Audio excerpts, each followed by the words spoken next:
Hello, CKL, and welcome to the first episode of Startup Boost. Now, if you're convinced that we're ripping off ESPN's First Take, you're wrong. This is our own thing. We came up with this idea on our own with zero inspiration. Anyways, I'm joined here. I'm LeBob. I'm here with Sales and Ghosts, and we're here to give a talk-through of what to look for, I guess, in the upcoming divisional matches, and to look forward to our playoff pictures. Gentlemen, how are you two doing this fine evening? Oh, wonderful. Just ready to talk some CKL, talk some Mario Kart. Absolutely, I'm ready as well. I think I got some opinions about what's been going on. You know, I think we're gonna have some good discussions and make sure that we try to keep everyone informed. You know, we want to make sure that everyone is, actually thinking about what's going on in these 8 Deluxe matches, because a couple of these divs are really, really close. Yeah, that's something that I really wanted to point out. Even though a chunk of our players are also playing Mario Kart World, we still have very competitive divisions. We have very interesting developing storylines, playoff pictures wide open in multiple different places. The works. I am very excited to take a deep dive into everything that we have coming up. Me as well. So, what do you want to go ahead and get us started with going into D6?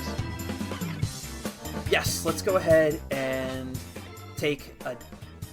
Yeah, that's a good place to start. We can go ahead and start with our Division 6. Now, with a lot of these teams here, they're all very new to the scene.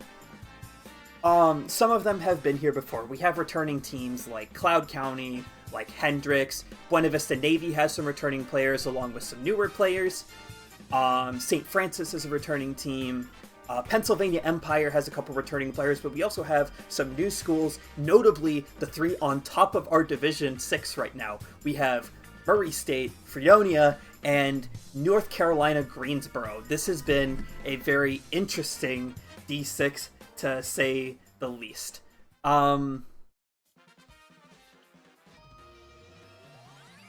So I've got some notes. I've got a couple notes from Mr. Spicy himself about his insights on D6. He's been around these teams a lot, so I wanted to share his thoughts on these teams that we have here. So starting at the top with Murray State, and I'm going to read word for word what he says. They have been a dominant force so far with a strong core of Dilcall, The Witch, Trevor B, and Robotic Goat. Yes, they're undefeated, but the final test is a true test, as 3 of their last opponents are all playoff teams. Moving on to the Fredonia Blue Devils. Sir Jiggle is leading in the Indivs with a 150-point average and has been a treat to watch. Star Goldfish also just played their first games of the season and is averaging 110. Game 9 against Murray State may be the top seed decider as well as a potential finals preview. Moving on to the UNCG Universals, which is North Carolina Greensboro, one of multiple ties that we have in the league. We'll talk about some of the others later. The 3 seed right now, but I feel like they've had a quieter season compared to the other contenders. 5 players have broken 110, which makes them hard to plan for. They remind me of Season 2 Oklahoma and UCSD, where anyone could go off. UU might sneak into a bye with a favorable schedule at the end. Up next, the Pennsylvania Empire, which is Pitt, Greensburg, and Penn State. 4 players are averaging over 97, and the experience is helping them. There's so much scoring on this team, and I think they're a horrifying matchup for most teams in the playoffs. State bias aside, I think they make it to finals even if they don't get a bye. Moving on to the Southern Sunshine Racers from South Florida, probably the hottest team right now after winning 4 straight games. Maddie Lev is an emerging star, but they're searching for depth. The difference between first and second in their scoring average is 66.8 points. Someone needs to be a consistent second option for them to really make some noise. Now here's a team that I think a lot of staff has had their eye on this season, especially considering their history over the past 2 is the 2-4 Hendrix College. One of the feel-good stories in all of CKL is seeing them in a position to make playoffs in the final week. Half of their starters are brand new, with Riptide and Saturn being standouts. They have a brutal end schedule, so they will need to be a playoff team to themselves be a playoff team. Just on the outside of the playoffs looking in is Cloud County Thunderbirds, led by Dakota Bruckman, the second season in a row where they have a chance to make playoffs in the last week, a team that thrives on consistency in their lineup, being the only group to not have anyone average over 90. A win in Game 9 over Moso might be enough to send them to the playoffs depending on other key results.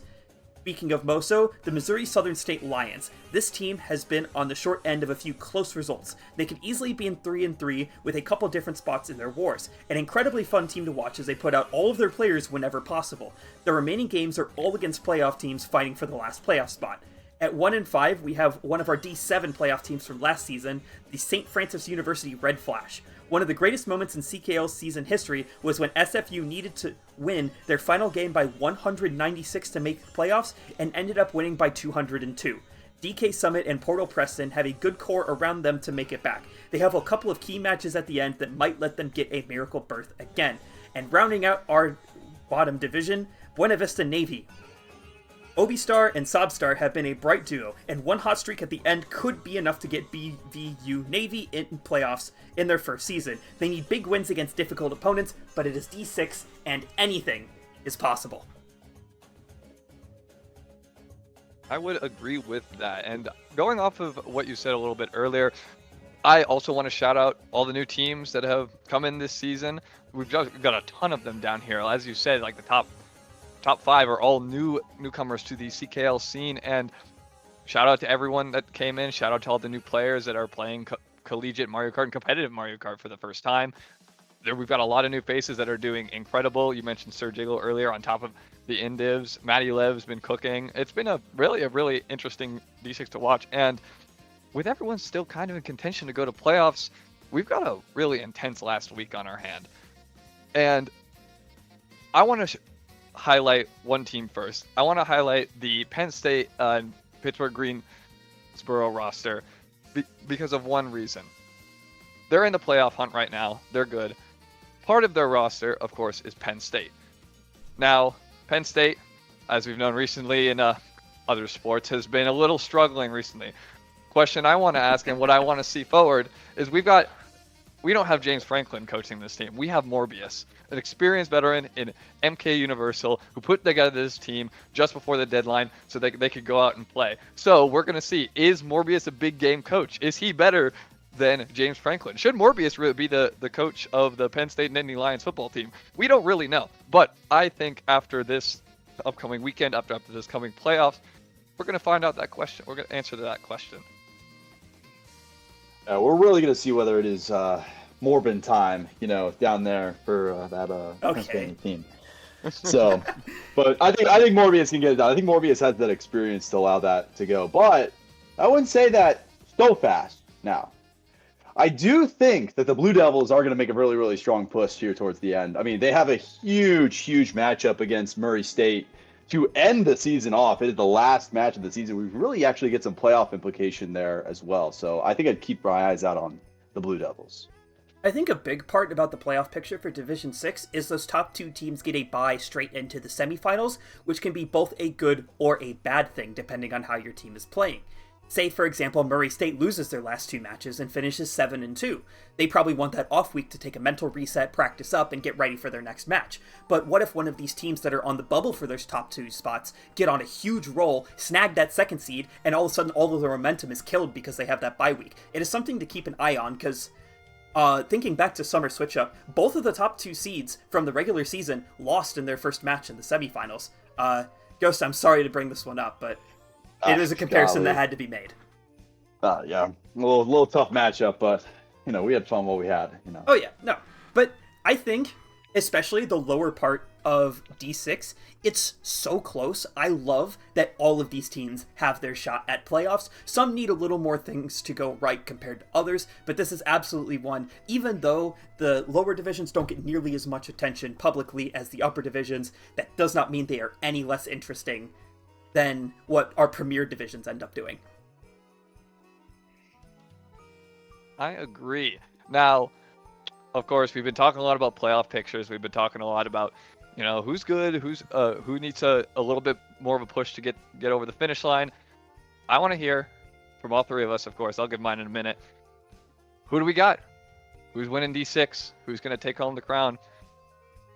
I mean, I a little hinted to it earlier, but I'm pretty confident that Sir Jiggle and the Blue Devils can get this one done. Again, they have yet to play Murray State. We'll see a lot more from that game, but I even still think they're going to end up taking this. I think it'll be the Blue Devils through and through. I don't know. It's a really, really tough division. It's hard to call it so soon. I can see why you want to lean towards the Blue Devils, especially with their Sir Jiggle averaging 150 a match. That's not easy to do in any division. And the fact that also his team is there for him, they're supporting him and helping him to win all of those matches that they need to push for the top of the division. I completely understand why this is your pick.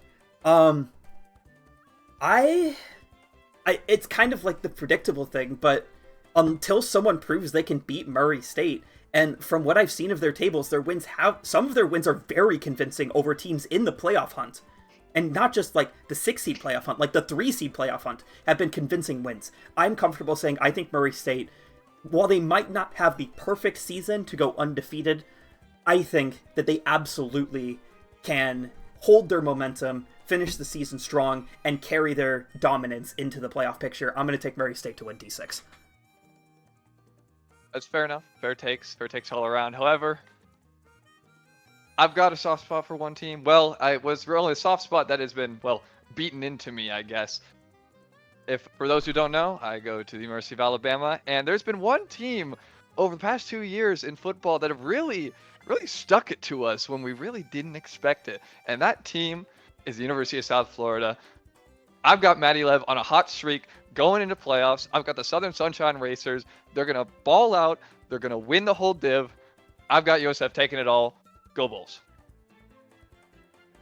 Looks like we'll have to reconvene in a couple weeks to see how that all pans out. And reminder for these bottom two divisions that because they are 10-team divisions as opposed to 8-teams divisions, they still have one more week of their regular season left. They have 3 regular season matches to go until their regular season is over. And compared to the 4-team playoffs of our 8-team divs, like we said, 6-team playoffs. So it's all a matter of who gets hot at the right time. And speaking of teams that are really hot right now, New Mexico in Division 5. Domination across the board. Like, you can see it on the standings, how mixed everything is, but, New Mexico being 6-0, and these are not 6-0 against nobodies. They've played tough matches, they've won convincingly against all of their opponents, and New Mexico is making a very strong case that they are going to right their wrong that happened in Division 4 against Western. I would agree. Honestly, UNM, they're one of the most experienced teams in CKL. They've been here for forever, and like you said, they had that playoff run back in season 2 of CKL that had an unfortunate ending for those who remember. But UNM's got a lot of experience, and they're showing it right now. They're poised. They're all, not a lot of them are scoring insanely high, but they're all playing together very well. They've got their strategies locked up. They're dominating the div right now, and they just got the ice. They've got the experience, and I'm very excited to see how this team performs, and maybe they can redeem themselves and get a banner in D5. I do want to draw attention to the fact that we've got so many ties in this division. Four different ties. Well, I mean two different match ties, but 3 different teams with 4 different numbers in their tie column. It's kind of crazy to look at. Ashland with 2 ties. I don't think we've ever seen that before in a CKL div. Have there been ties in CKL before this season? There has been a couple, but not nearly as much as what's going on. It's madness right now. There's been a bunch of ties all over the season, and it's really cool to watch. I mean, that means these teams are super close. They're fighting. There was a couple teams that had to do an extra race because of a DC, and it ended up in a tie anyway, which might be the most insane thing. It's like Green Bay and Dallas going to a tie the other night. It's like wild that this just can just happen and it's just over in a tie on the scoreboard. But in playoffs, you can't tie. Someone's got to win. So if Ashland gets in there, do they have the ice? I don't know. Yeah, they're winning. They're looking in a good spot to, of course, to lock up one of those top 4 seeds. But 2 ties, they're not wins. They're a bit unproven. And with that, we look at the win column for a lot of these teams. I see a lot of 3s below UNM. I see a lot of 3s and a few 1s, but with the amount of games that are left in this, every team has a chance to make a run. And honestly, even I think every team is in the hunt to even get a top 2 seed almost. It's crazy how tight this division is. Well, you just have so many people. I mean, with the Buena Vista draw, with being 1-1-2, I mean, you have 4 teams that are 1-3 and still within a strike. Like, if they go on a hot streak, I mean, Oklahoma White, the Honey Badgers of UTEP, I mean, you could have somebody really, like, make a push, like, to actually, like, put themselves in at least a mid spot to actually go into playoffs. And, again, with Ashland getting those draws instead of wins, I mean, that could really, really hurt them. And, it's just how it kind of how it is. You got to make the plays when you can, and you got to finish strong, and you can't, that could be said just like the Packers in the Cowboys game. You can't let up. So I think we could see some shakeup here. One thing I do want to draw attention to in this division is at the top of the NDiv charts, we have 2 players sitting very strong with averages of over 130 points, and that is Buena Vista's NC and New Mexico State's Mr. H5. It's not as impressive as averaging 150. It is no shame to be averaging 130 across 6 Mario Kart matches. That is incredible consistency and strong front presence for your team. Going forward into the playoffs, that is what's going to be very, very important. And I know that NC and Buena Vista have been to finals each of the last 2 seasons. Both of the last 2 seasons, they ended up falling short. I think this is their year. I'm taking Buena Vista to win D5, upsetting New Mexico at some point in the playoffs. Wow.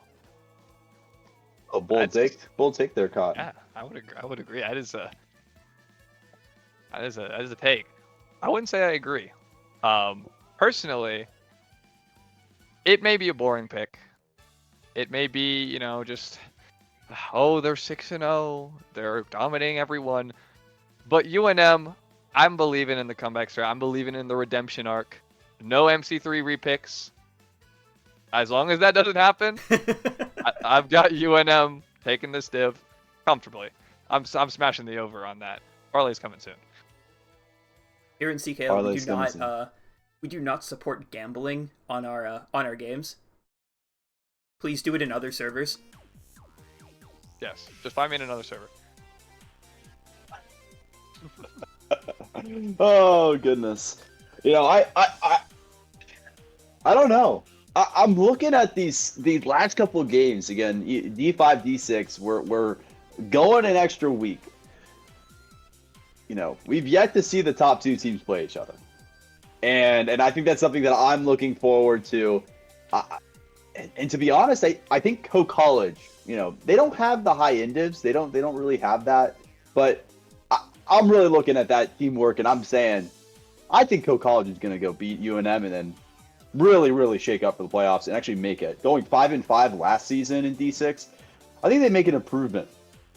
I think they actually take the stand. They go take the leap, and they win that division over UNM and over everybody else. Frankly, I think they sweep.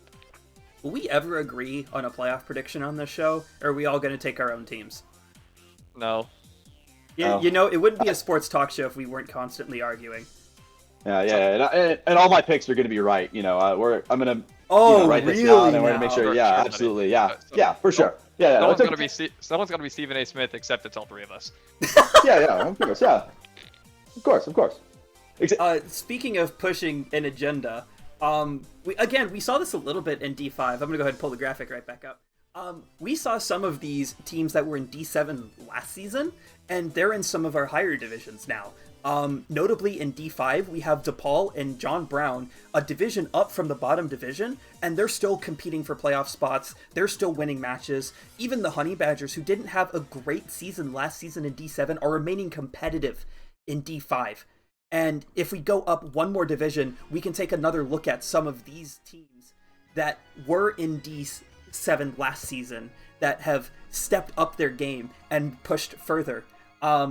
Obviously, most notably at the top, we have Wartburg College with a record of 5-2, led by Lewis and Clark, who is far and away the indiv leader of D5, or not D5, D4, but also in the mix. And admittedly, they're out of the playoffs, and this hurts because those are my guys. But St. Xavier has had a very impressive season for getting bumped up a couple divisions to where they are now. And they actually got their revenge from D7 semifinals last season. They beat Wartburg in the regular season by 30 points. That's a crazy upset. I won't lie. That is a very impressive win for them, and it gives me a lot of optimism for the future for both. I mean, St. Xavier and Wartburg. These are competitive teams. They're climbing. And notably, the regular season for D4 isn't over yet. Happening right now, Arizona is playing Kennesaw State University. If Arizona wins, they get the top seed. The playoffs for Division 4 look as is, with Arizona playing Idaho and Wartburg playing Florida. If Kennesaw State upsets Arizona within the four-way tie at 5-2, Wartburg College would get the 1 seed, so they would be playing Idaho, and Arizona would be playing Florida. Yeah, it's very tight at the top. It's great. It's a lot of basically. We actually saw that with one of our higher divisions as well, and it creates a little bit of confusion. And how that actually happens is through a series of wins. And since we don't have conferences, that's also a thing that was taken out. But the current tiebreaker that they're going off against is the plus minus between tied opponents. So just the amount of more that you won against the people, that's how this seeding is actually working. It's still wide open. I think any one of these teams could really make a push, but I'm actually getting I'm trying to get live updates here from the Arizona Kennesaw match and seeing if we can actually see what's going here. We'll be talking about it very shortly. Yeah, if anyone has a source that could update us, that'd be appreciated, because our underground networks are a little dry right now. But well, yeah. All right, Sales, you can go ahead. All right, so I want to pose a question I asked a little bit earlier. Talked about this div quite a bit. Of course, as we said, very close to the top. Could be 4, 5, and 2s. We'll see what happens at the end of this UA KSU match. But I want to hear it. We got 4 teams, all very close to each other. Gonna be hard to pick, but I'm gonna need y'all to pick. Who's gonna win? Who you got? Ooh, okay. Ghost, do you want to go first on this one? Yeah, look, and this is gonna be maybe is a less popular pick in terms of my own personal preference here. But I'm looking at the results. I'm looking at everything that's happening. I was the DA for this division. You know, I love my Idaho folks. You know, that's love them. Drafted Durder to my summer switch-up team. Did an amazing job doing insanely well this season. Super proud for them. But I'm looking at this one result. Look at this one thing. It's between the University of Arizona and the University of Florida. Like a very slight loss by Florida. Without Buffel. I'm taking the Florida Gators to win Division 4. Oh my. Upsetting Arizona. I think they take this. I think it hates me. I hate to say it as a Tennessee fan, but I think the Gators are going to get this thing done. Wow. I commend that pick, honestly. I mean, as for myself, you know, I have a lot of similar feelings here because I saw that match too, and I'm like, wait a minute, maybe there's something here. Last season, I picked Florida to win their div as the dark horse to win that div, and they got close, but they couldn't quite make it happen. But now they're back, and they're stronger than ever. It's not just Max anymore. They've got a much deeper lineup. Wolfel's right behind him, and then returning players, DC, Bowser's Castle. They're all in there. I think Florida is a much stronger team than they were last year. I picked them last year. They're a dark horse to win. But it is the college, University of Florida. So they're going to choke in the playoffs. As usual, Wartburg College sweep. Lewis and Clark averaging 160 in the playoffs. Oh, no. Goodbye, Florida. Goodbye, Gators. Billy Napier's going to get fired, and you can do nothing about it. I'm sorry. It is what it is, but I'm picking Wartburg to win it all. Lewis and Clark has showed that he's been dominant over this division. He's going to go insane in playoffs. He's got the clutch gene. Even though he entered me in our Rocket League ranked games, it's fine. He still got it. Wartburg winning the whole thing. I don't know that I can follow that one up. That was my God. Okay. So I wanted to bring up a couple other talking points pertaining to Division 4. Just some matchups I saw that throughout the season that I thought were interesting. Idaho ends up beating Wartburg College in the regular season. Arizona beats Idaho by 32. Arizona beats Florida by 48. Again, without Woofle, but I still think that with Woofle, that match is neck and neck. Also, Florida beating Idaho in the regular season by 96. It was a 5v6, but that is still a solid win that's pushed UF into that third seed, so they would have to play a different set of playoff matches. However, Arizona's only loss on the season so far is to Wartburg College, and they were playing without their top player, Thrag, or Fitchy, as he's known in the community. So it is really tough to try and figure out who is going to win this div. And I've talked with AFK. He's on my MK World team. He has regaled all of the tales of Idaho can't win in playoffs. They always choke. Something's going to fall apart. You know what? Screw the script. I was going to pick Arizona to win this. However, I truly believe, similar to how this is the year for Buena Vista, this is the year for Idaho. They will break that playoff curse. They will get their revenge on Arizona, and they will take whoever wins between Wartburg and Florida down in 2 games in Div Finals. Wow. I respect it. Idaho boys, they've been cooking, and they're a strong group. I commend it. They're not gonna. Still don't think they're gonna win, but I respect it. I mean, hey, it's another. It's the whole point of this. We're supposed to have outrageous takes, and we're supposed to be able to defend them, even if we look like fools. Yep, exactly. Absolutely. We even have, though all 3 of us, none of us picked Arizona, which is going to make us all look really stupid if they win. You mean when they win, right? And we're all wrong? Yeah, probably when they win. It's probably over. It's over already, really. I think we should just go on to the next div, D3. Yeah, obviously we can't get anything right. Well, yeah, because if we got things right, it wouldn't be nearly as entertaining. True. So, D3 is a bit of an interesting case if one of you two want to go ahead and open up. Something I will note is NC State and Maryland have played their match. We are the table is in. And Maryland does win against Western. Wow. So let me, do you two want to talk? I'm going to go ahead and update the graphic. Go for it. If I remember correctly, this makes it so that since Western will go down to 2 and 5, we have kind of 3 teams that are already pretty locked up for this playoff spot. Now that Western has moved to 2 and 5, we have a match of. There's a couple of strong matches left. I think UMD still has a couple people to play in the bottoms. I'm really looking at the match between UAH and NCSU.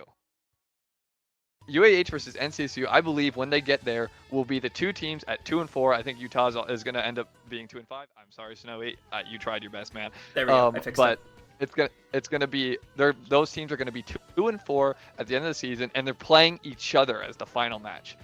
Whoever wins that NCSU UAH match is gonna be the one to move on to playoffs. And as a quick question I want to ask, this is a pretty intense matchup that's gonna go down for that last playoff spot. What do you guys got in that matchup?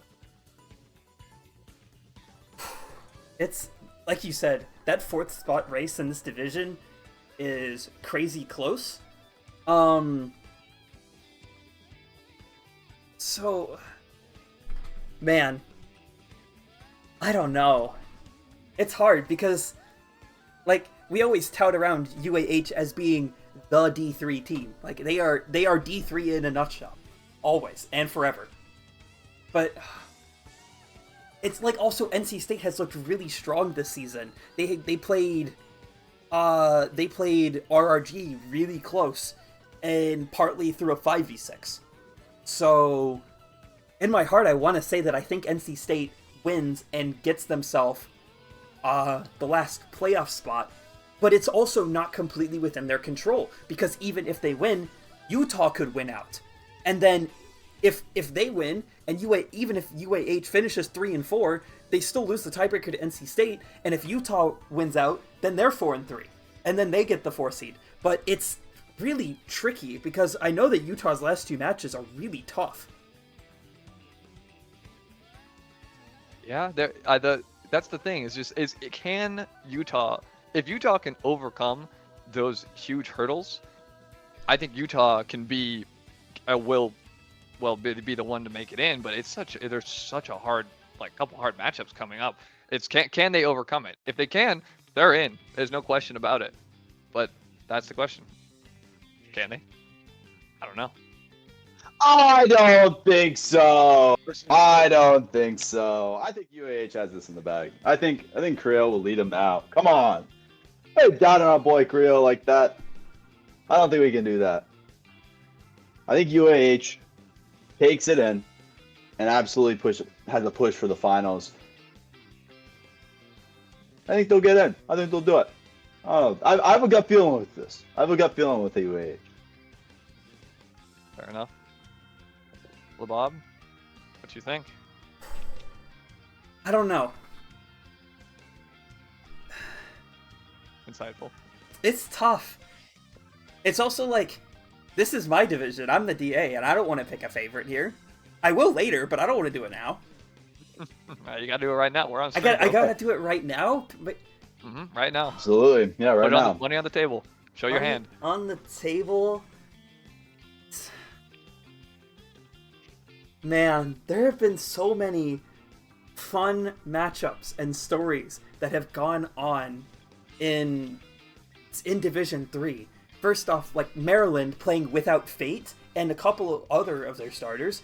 They're left with just 4 of their core that played in Division 1 last year, and Claxton has stepped up to the plate and has led the team in Indivs for the season.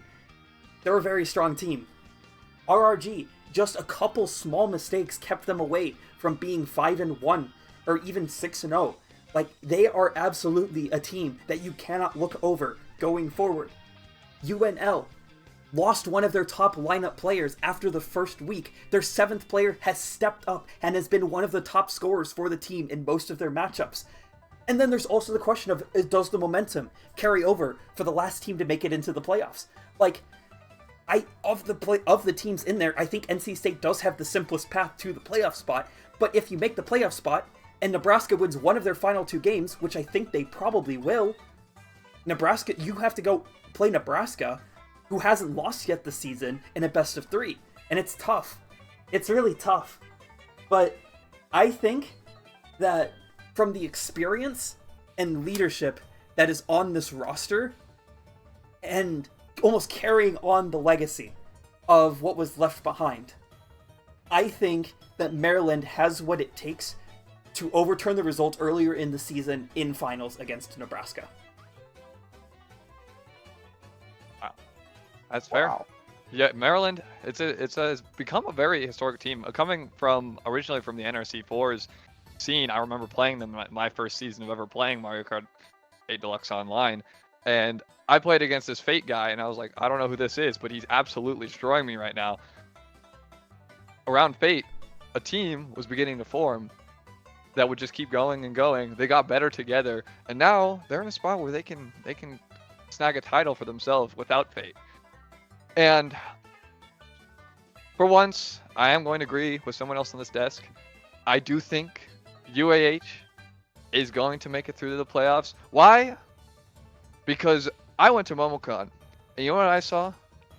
I saw Crayonea and Green JC in a 2v2 on MomoCon in the first round, with Creo on Wiggler beating multiple gold level players and plat level players to make it out of that room. On Wiggler. It wasn't even his main combo. The Funky wasn't even there.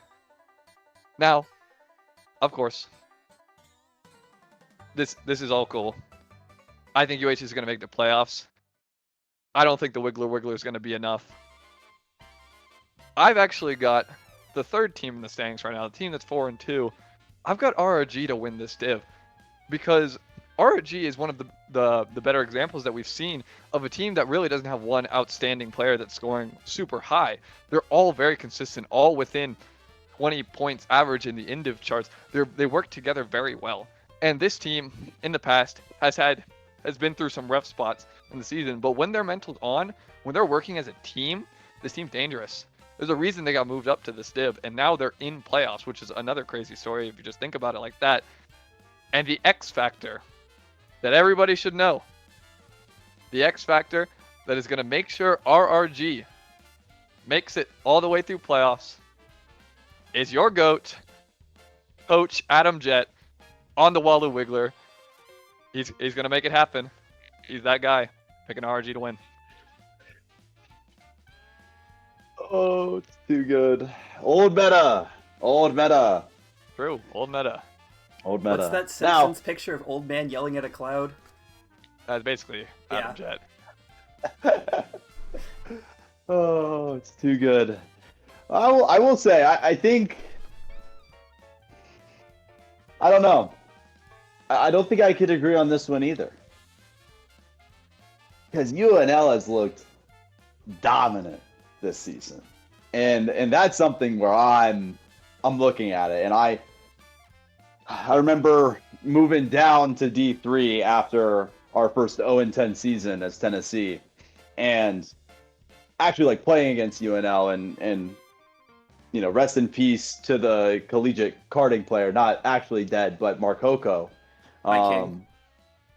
The king. Peace. But with GBR and I just remember playing that team and just being frustrated about all these players hitting me out. And I don't know, I feel like that group is so together and they mesh well and they all play together. So I'm taking UNL. I think UNL is just gonna win this thing. I think they're gonna show why they are undefeated.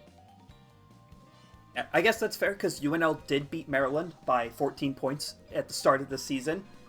Some other matches that might come into playoff picture relevance. NC State does hold the tiebreaker over Western. They won by 30. The reason that RRG lost to Nebraska, they lost to Nebraska by 6. So RRG is very capable of beating Nebraska. It just depends on if they can hold it all together going into the postseason. RRG also had a plus 38 result against NC State, which is good. I'm sorry, I'm doing the sports analyst thing where I think this is not a bad loss for NC State. I think that RRG is a very strong team, and a minus 38 to RRG, especially like I mentioned with that 5v6, absolutely nothing to scoff at. Can't wait for the CKL AP poll. AP poll. Yeah, and it's all going to be, hey, if you want your team to be ranked at a very specific spot on the AP poll, DM me, my PayPal is open. Yeah, this is how we fund the league. Yeah, or talk about how good your loss is. Yep. And that's also good too. Yeah, we'll bump you up. Yeah. We got Don't you. worry about it. Just let us know. We'll make sure it happens.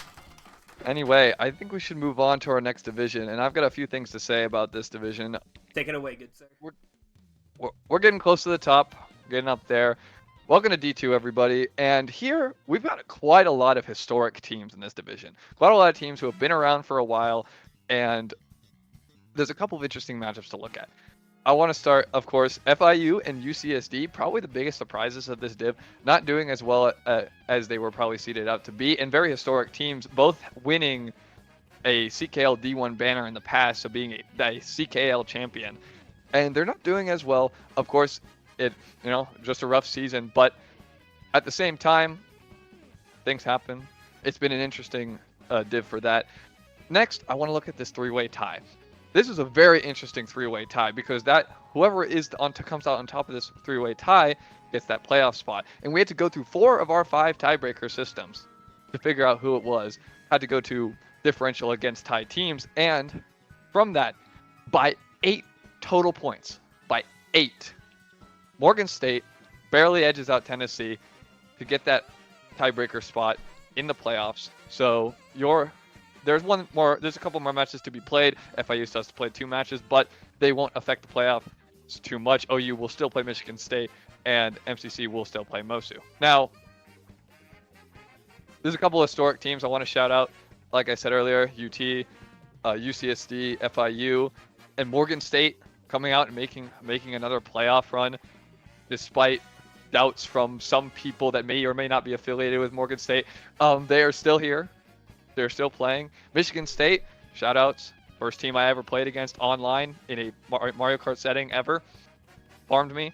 Here they are. Still kicking. Still playing. Don't. You're the GOAT. I love you. Wherever you are. I miss you. And lastly, for this little overview before we get into some more specific matchups, I want to talk about some of these newcomers. RIT, not the newest newcomer, recent addition, still putting up a fight in these divs. They had a rough season last year. It was a rough div for them to play in. They kind of got farmed, but they've been making a comeback. They've had a good season so far. They've lost some really close games, like we were saying earlier, some good losses that I could see them in a future season getting even better and making a run for it next time. And the other new team addressed the tiger in the room, I guess. Marshalltown Community College. MCC going 7-0, undefeated, not without some close wins, but 7-0, undefeated in this div. I think the first confirmed 7-0 undefeated team we've had so far, and they're looking incredible. I kind of want to get you guys' thoughts on MCC, kind of coming out of nowhere with some new players who have not really played, not 6v6 before, because some of these teams at this point in D2 we're starting to get into some territory where people have played MK Universal, they play 6v6 outside of collegiate. What do you think of this team that just kind of comes out of nowhere and starts, winning?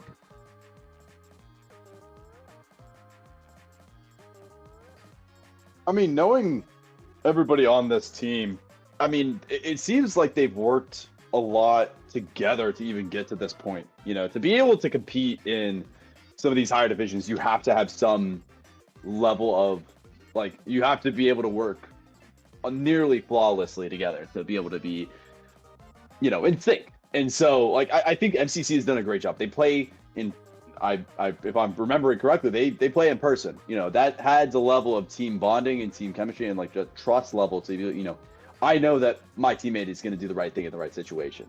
And I think MCC is incredibly strong. Crazy Flame is insanely fast, one of the best players in D2. And, I think it's going to be really, really tough to beat them. I think it's going to come down to some, playoff series where, you get down to the nitty gritty of some of these track picks, and maybe that's where they struggle. But, we'll have to see with this first playoff match against Morgan State. And notably, as per insider information from their coach, Coach Roadblock, who, can I just say that I'm very grateful that he's gotten himself involved, and to all the other coaches out there who have gotten themselves involved within the scene to learn why we care about it so much, why we run it, and why the players here like doing it, playing with us. It's so much fun just to watch the community grow season by season as we get new teams in. That being said, I do have insider information from Roadblock that Crazy Flame will not be waterboarded at the end of the season, for he did get his over 120 average in D2. So for now, he's safe. But maybe if they lose, they'll get waterboarded. Ooh, I'll have to have my contacts ask Roadblock about that one. Sounds good to me. But obviously, Marshalltown going 7-0, very impressive. One match specifically I want to draw attention to is when they played Oklahoma in the regular season, they only won by 2 points. And as for Oklahoma, of their 5 matches that they have played, not counting the forfeit that Morgan State had, none of their matches have been greater than like 60 to 70 points. Oklahoma plays everybody really hard and really close, and that's something absolutely to look forward to going into the playoffs, especially with Toby coming out. I don't think Toby expected himself to turn into what he did on the court, on the racetrack. He's averaging 116, and I think this is after taking a break from the game, and correct me if I'm wrong on this. He hasn't been seen for like a year. He just after the OCCC incidents of 2 seasons ago. Was it Something last fall? That, yeah. After that, Toby just disappeared. He comes back. He's the GOAT. He's the absolute GOAT. And looking at our other 2 playoff teams of Michigan State and Morgan State, they've expanded their rosters a little bit. They have a little bit more depth on their table. Michigan State shoring up the Zernius has put in a lot of work to become a great player. I think Manny either is a newer player or has a lot more experience now and has been comfortably getting himself into the mid-pack more for Michigan State. And as for Morgan State, the legend himself, Black Mario, showing up. Zay now has 3 players of about the same level to support him behind his front presence, which makes that team just so much tougher and stronger as an opponent. You mentioned the 3-way tiebreaker. Some other matchups, not necessarily with playoff implications, most are, but just some cool results I want to bring up that I thought stood out in Division 2. Other than Marshalltown +2 Oklahoma, UCSD's +14 on RIT might have been the difference maker in them making playoffs.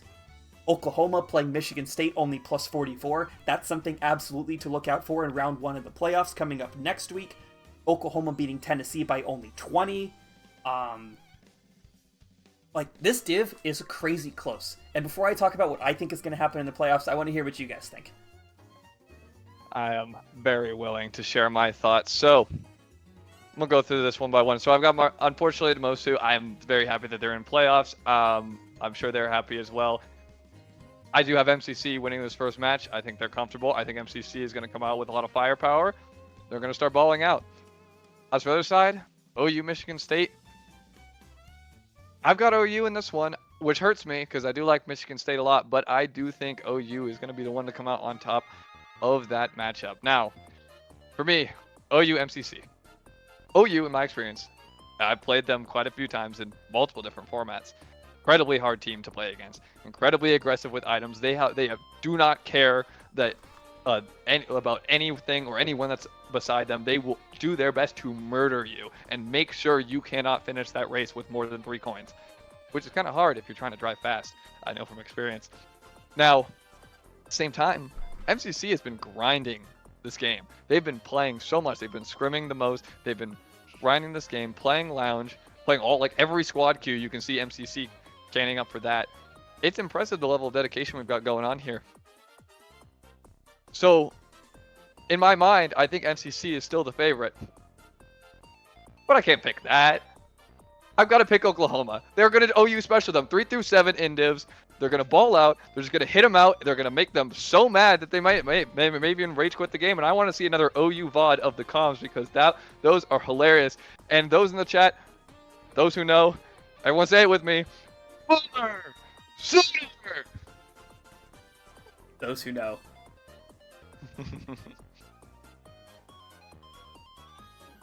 You know, I love playing in the diff. We had a little unfortunate match and unfortunate tiebreakers to actually bring Tennessee out of playoffs. You know, would have loved to been in there with them, but I get my time and put in the time, and now I get to go play Mario Kart World. So I'm pretty happy, and I'm very happy for Morgan State to actually get in playoffs.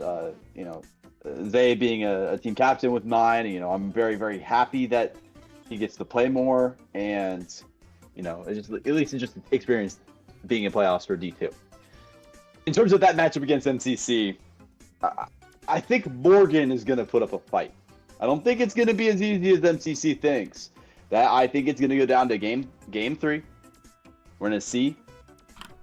And I do think MCC comes out on top. But I wouldn't count Morgan out just yet. I wouldn't count him out. In terms of OU and Mist, I do think Oklahoma has just that electric firepower. They are going to use those muskets that they have, and I've seen them on College Game Day, and just absolutely obliterate them. And then in those finals matches, Oklahoma and MCC. Again, LaBob, you brought up that +2 from MCC. I don't think that happens again. I think Oklahoma takes this one. I think we're going to see another Sooner championship like we've seen. Okay. Interesting. I do agree. Oklahoma is never the team that you want to see on the other side of any war, because I'm gonna pull out my cane and my gray wig and get my hunch over and say, back in my day in the OG D3,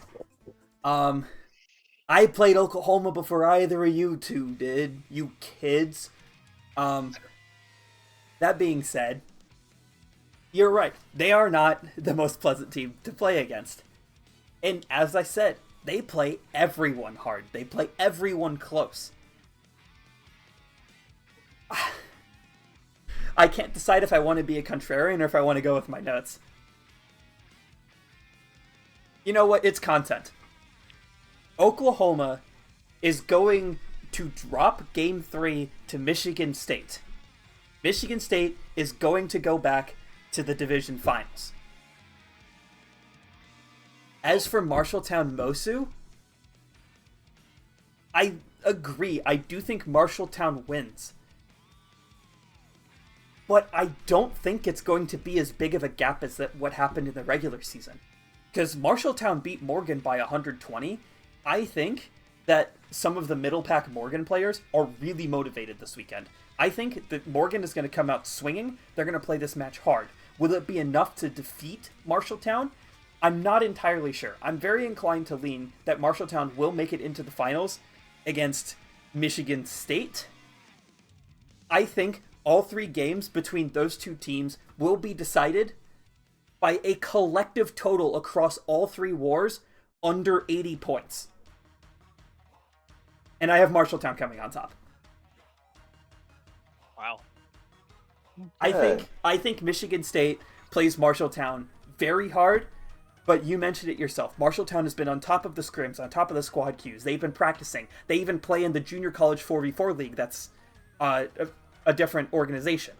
I do think that Marshalltown is built to win D2 right now.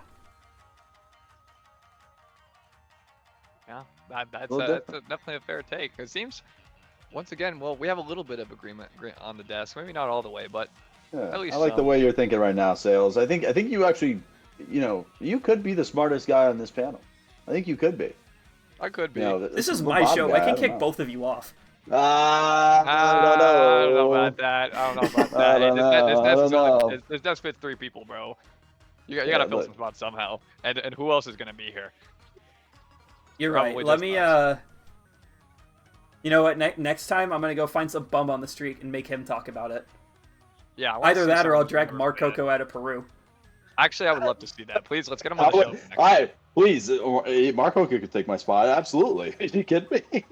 Oh. Yeah. Get the bro on here. But I think that's enough for D2. I think it's time we move on to our premier division, pinnacle of CKL.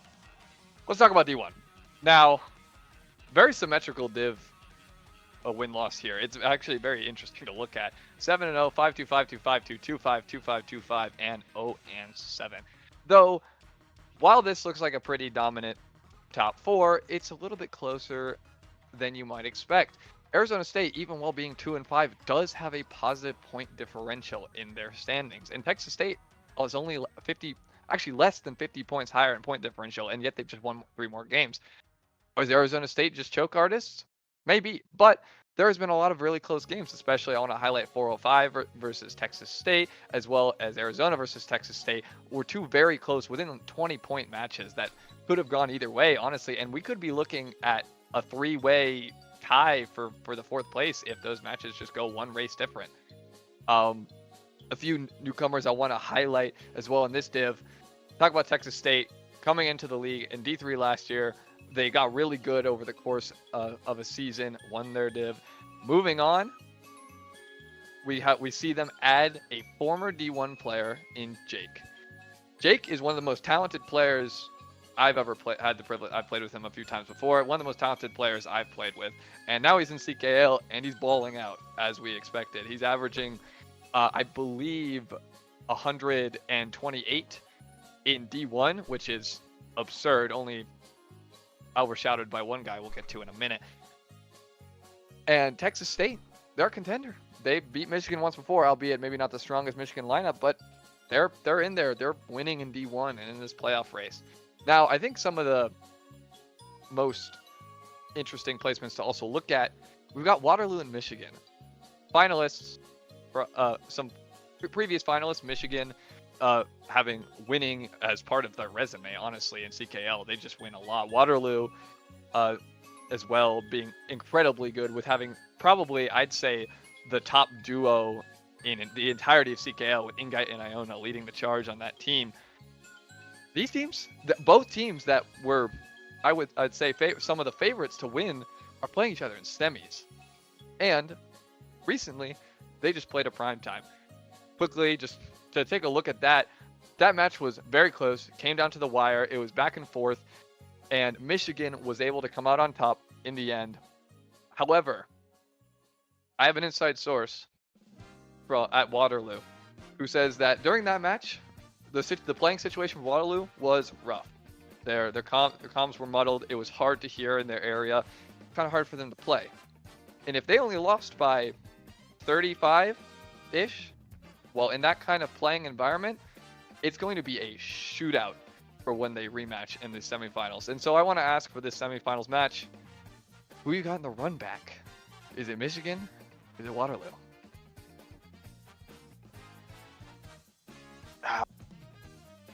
I think this is gonna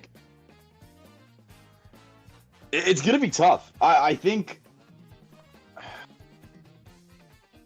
I mean, it's hard to beat a team twice, and I think Engite and Iona and all the players on Waterloo are just I think they're gonna come out swinging. I think this is gonna be a grunge match. I think this is gonna be electric, but I do think Michigan takes this in 3. I don't think this is going to be a 2-0. I think this is going to be something that, Michigan's going to have to battle for this towards the end. But I do think Michigan comes out on top and advances to finals. Because there's a lot around Waterloo when it comes to CKL. There's a lot of lore there. And I think you two gentlemen might know a little bit of what I'm getting at between the way their team plays matches. If you ask any team in D1 that has played against Waterloo, almost all of them will comment on how many shocks Waterloo ends up pulling.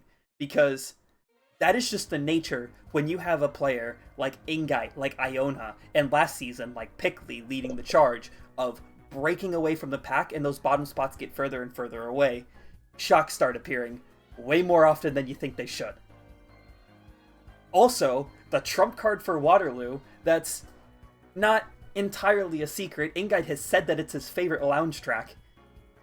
It's also a Speedstar staple in 8 Deluxe, Rock Mountain.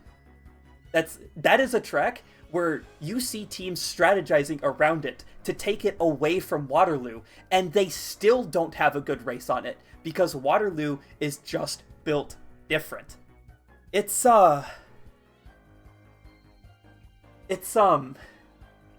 crazy. This team it's so hard because I think going into the season, almost everyone would have said that this was going to be the finals matchup between these two teams. Nobody really expected United Northern Ireland, or the UNI Northern Iowa Panthers, to break away this season like they did, where they beat Michigan and they beat Waterloo. Although they beat Michigan by a much smaller margin than they beat Waterloo. I know you two have both picked Michigan. I think Waterloo takes this. I think Waterloo has what it takes to adapt to Michigan I agree. This will be a 3-game set. I think it might be one of the most interesting CKL sets we've ever seen.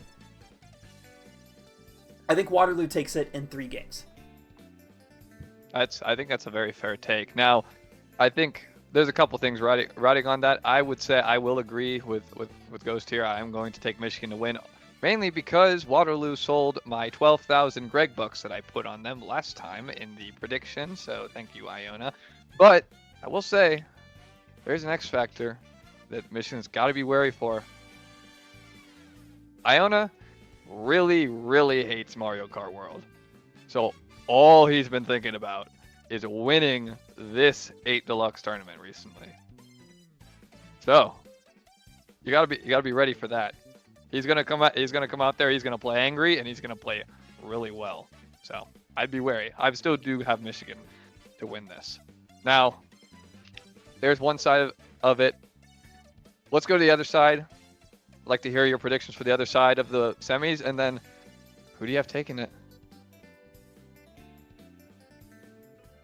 I'll go ahead and start this one. I think the entirety of UNI versus Texas State comes down to how the front presence of Northern Iowa handles Jake. Because in the match of Northern Iowa versus Texas State, Jake was severely limited to the point he was, I think, 3rd or 4th in overall indivs. Northern Iowa controlled the top spots, and that's why Northern Iowa ended up winning that match. If Northern Iowa can continue to keep that top spot dominance over Jake and Lazi and Stryker, I think Northern Iowa absolutely takes this match.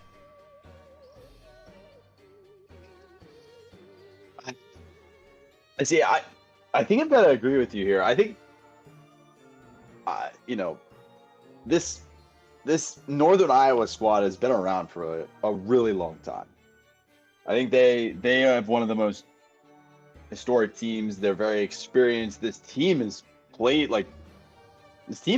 together. It's felt like forever, and their front presence, and I think it just overwhelms Texas State. I think they're gonna, if they're able to shut down Jake and Lazi and Stryker, they're gonna handle this easy. I think Northern Iowa wins in 2 here. I think they take the nice little clean sweep and advance to finals. I think this is the first time we're going to have a completely agreed upon desk, because I also got UNI winning this match. I love the Texas State boys. They're great. And girls, of course. Ace is out there. Shout out Ace. And I love Jake. He's amazing. He's a fantastic player. But I think UNI has just got this. They've shown this season that they're not messing around. And they want to win. They're hungry for it. So we've got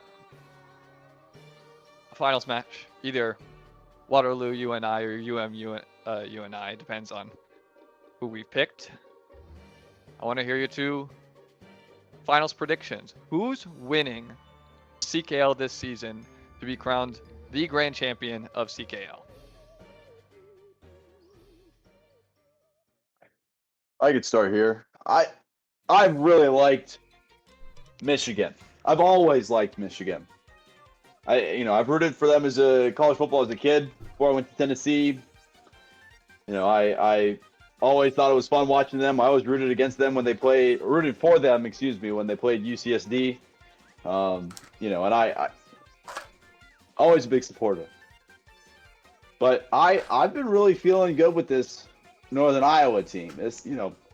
You have all the firepower. Lemon Fox, Bugs, Archie, Accident, Rain. You have all these people, and it's hard to beat that. It's very hard to beat that. And again, I talked about that experience with Northern Iowa. I talked about it seems like Northern Iowa has all these things that are, stacked up against Michigan. But I'm going to take the Wolverines to go back and win Division I and be the ultimate champion of CKL this year. I think UM had a close loss this year. They only lost by 12. I think in that run back, I think Michigan is going to take this. I know I talk about a lot of third time is the charm. This would be the third season that Waterloo would make it to the Division 1 playoffs. This is their third season. I don't think that the third time is the charm for Waterloo here. I do think that as long... It's going to be a very similar game plan for UNI against Waterloo as it would be for UNI against Texas State, but the game plan is going to be a lot harder to plan out because this is no diss on Jake. I understand Jake is a phenomenal player, but Jake alone doesn't measure up to the top Indiv scorer and the fourth Indiv scorer in Division 1 being Ingite and Iona. I believe UNI has what it takes to control the top spots enough to keep Waterloo on the back foot in finals. I think UNI finishes their dream season. UNI is going to take this one. That's a fair take. And as for myself, I do want to preface this is that all the way at the beginning of the season, I was backing a team to do really well, to do better than everyone expected them to do. In my original seedings, the seedings I did, I revealed a little bit of them earlier. I had one team seeded just a little bit higher than everyone else. My original season. I changed it after maybe peer pressure or whatever, but I still had a feeling in the back of my mind. My favorite story in CKL.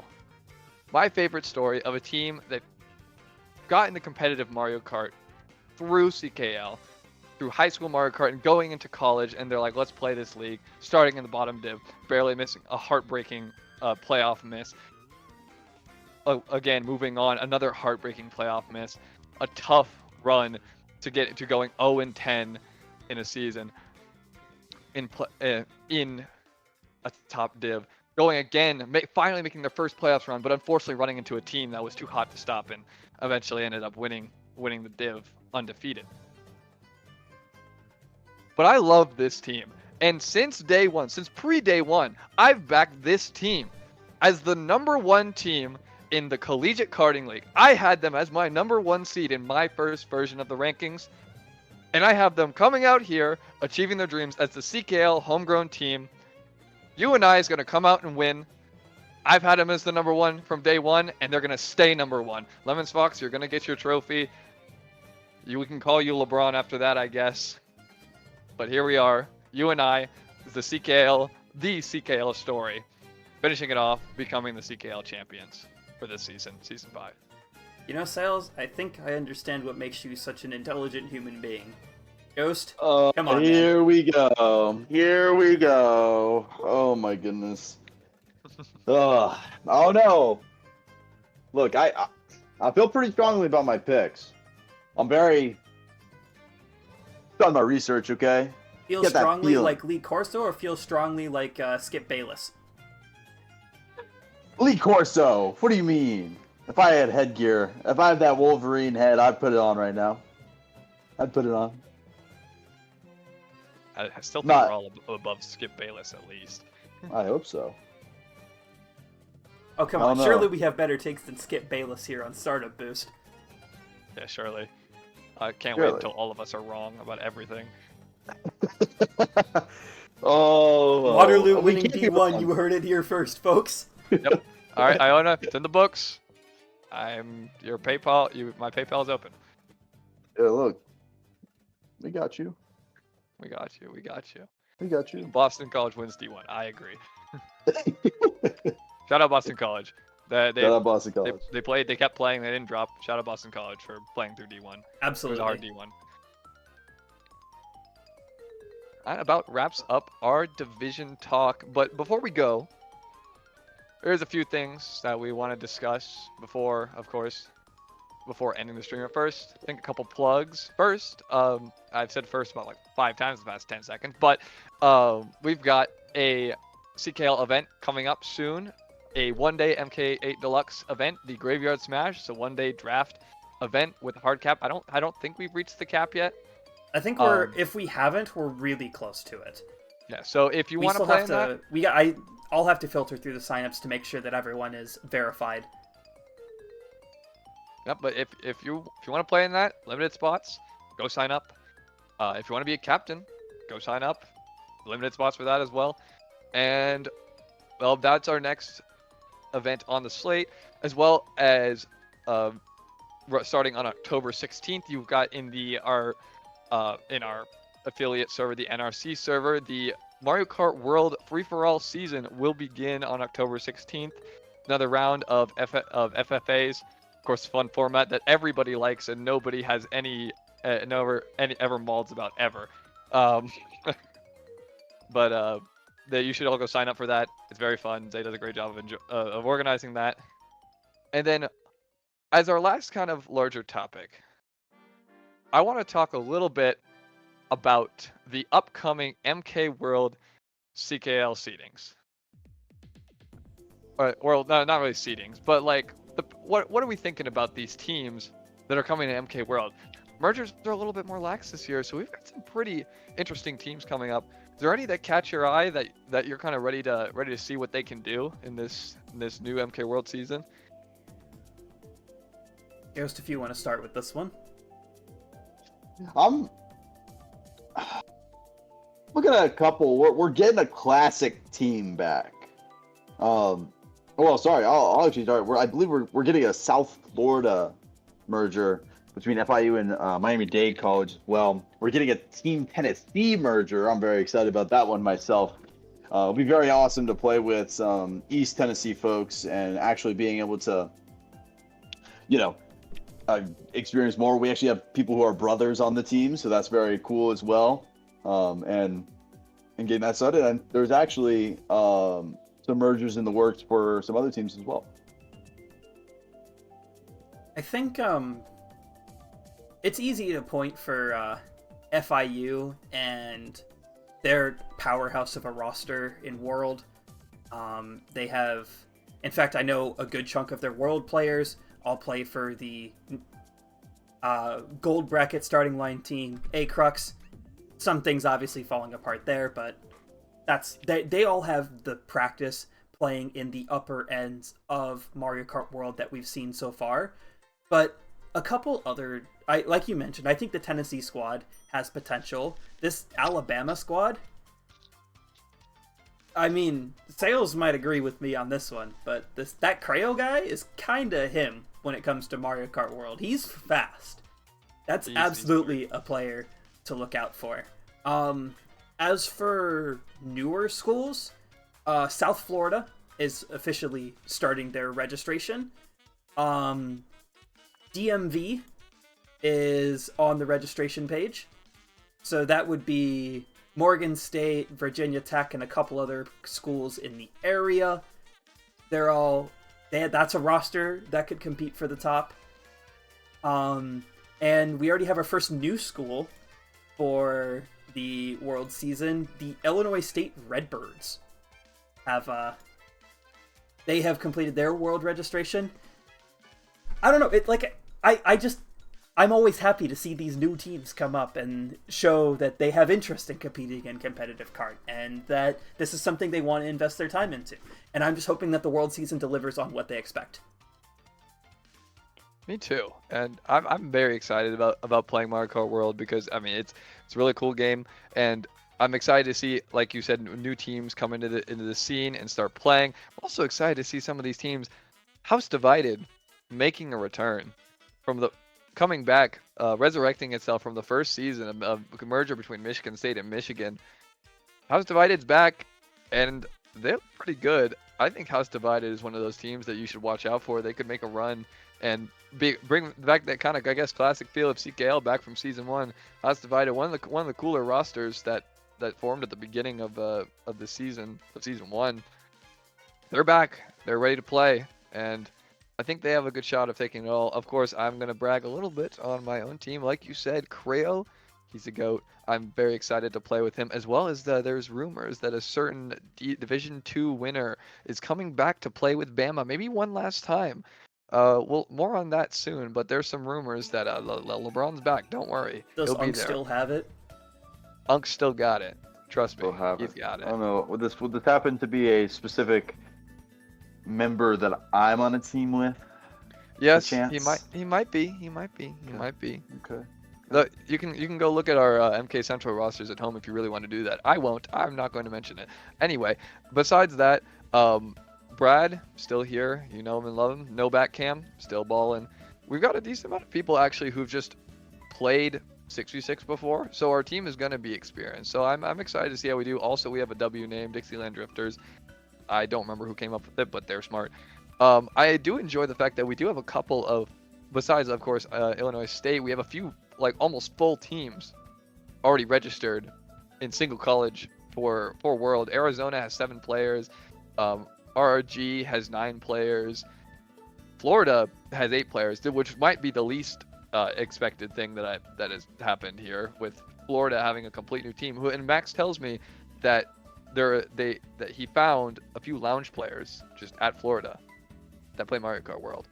So I'm excited to see what this World season is going to bring up, which is coming up soon. The deadline is coming up in just a couple weeks.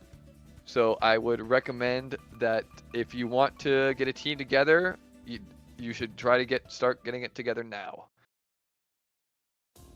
Yeah, those registrations are open for another 2 weeks-ish. They will be closing... Hang on, I gotta remember the date. I believe it is the evening at 11:59 on the either 12th or 13th. One of you guys can correct me. It'd be the evening of the 13th. Okay, so it'll be the evening of the 13th, which means you have just under 2 weeks to go ahead and get those rosters finalized and registered for the World season. NRC signups will be closing around the same time for World FFA. Just wanted to clarify that those matches are on Thursday nights this year. So if you are not free on Thursday nights, please, if you are free on Thursday nights and you're interested, please feel free to sign up. Otherwise, make sure you're available before you commit to these events, of course. I would agree with that. There has been some things in the past with people not reading. So, please read. FA's on Thursdays, CKL, same time, same day, Sunday nights. We'll still be here, putting out a few more prime times, and there's gonna be prime times coming out soon. Towards the end of the season, we're gonna try and get at least one playoff match. We're trying to get every finals match from every division casted, and then a few semis matches here and there as well. So you get to see some content from all around the league, and I highly recommend tuning into every single one of those because all of them are entertaining, each in their own way. With that, I think that just wraps up about everything. Yeah. Oh, this was a lot of fun when we agreed, and a lot less fun when we disagreed. Yeah, but I'll be right, so I'll be happy. Oh, okay. Yeah, you know what? That's. Yep. We'll see. Okay. We'll see. Yeah, honestly, we'll I think someone should write all these down, and whoever gets the least right is publicly shamed in CKL general. Waterboarded. Ooh, Waterboarded. Actually no. Yeah. Waterboarded live on the CKL Twitch channel. That's a great on idea. next MomoCon. Oh, at MomoCon? At MomoCon. One of us 3 is getting waterboarded. You heard it here, folks. One of us 3 is getting waterboarded in Ghost's Pool. Live stream on the CKL Twitch. Yes. You heard it here. It's gonna happen. I can't physically shake your hand, so there's liability up in the air. Anyway, Anything else y'all got to say before we sign off? Go Balls. Oh, roll Tide. Go Big Red. But That's crazy. As always, it's amazing to look at all the progress that all of these 8D teams have made throughout the season, as we can go through and take a look at all these divs one more time. Just each and every one of these teams, I just want to give a personal thank you to signing up and coming out to play in our collegiate league. We literally could not do this without you. I agree. All these new teams, all these old teams coming back, playing it again. I hope you keep your interest. I hope you keep coming back. We're going to do our best to give you the best experience we can in this collegiate format and keep giving you some tournaments. Spring it's upcoming. We're planning to do a few interesting things, so stay tuned for that.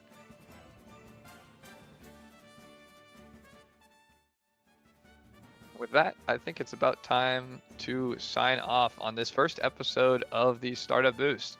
If you liked it, tell us. If you don't liked it, probably don't tell us, actually. That would hurt my feelings. But we really enjoyed this. I enjoyed this quite a lot, being here. Thank you all for coming out. It's been a pleasure. This is me signing off, and we'll see you guys next time.